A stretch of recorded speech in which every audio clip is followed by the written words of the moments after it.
Following the November 2018 USCCB meeting, many people were outraged at the bishop's lack of action regarding sexual abuse.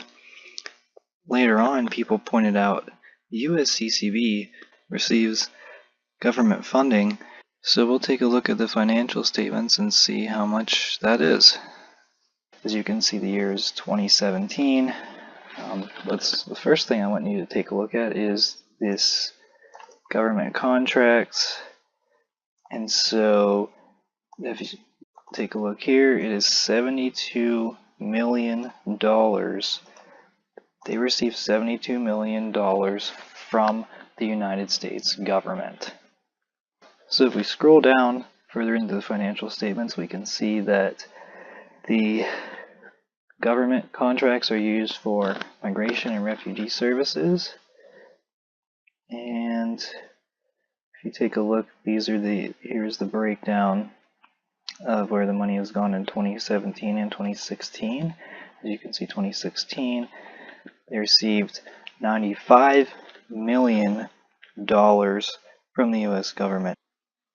Due to the fact that the USCCB receives millions and millions of dollars from the U.S. government in exchange for providing refugee and immigrant services, it's no wonder that you hear all the time from bishops about immigrants and refugees.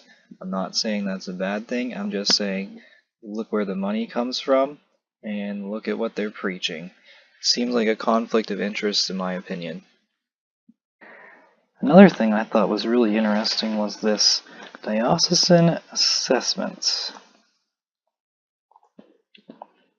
It's only $11 million, but the diocesan assessments, it seems to be a tax on every diocese in the United States. And so they basically just say, well, as part of your diocesan collection, you owe us this much money. And so part of your donations are going to the USCCB.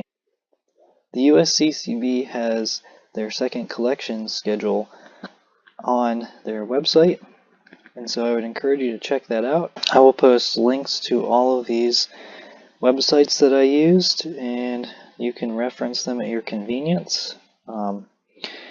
Judge this information how you will, and allocate your donations according to your best judgment.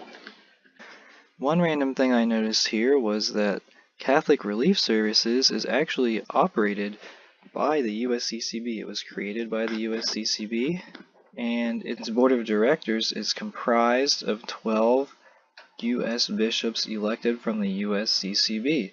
And so the Catholic Relief Services is basically overseen by the USCCB, and all of their missions and initiatives are operated by those people.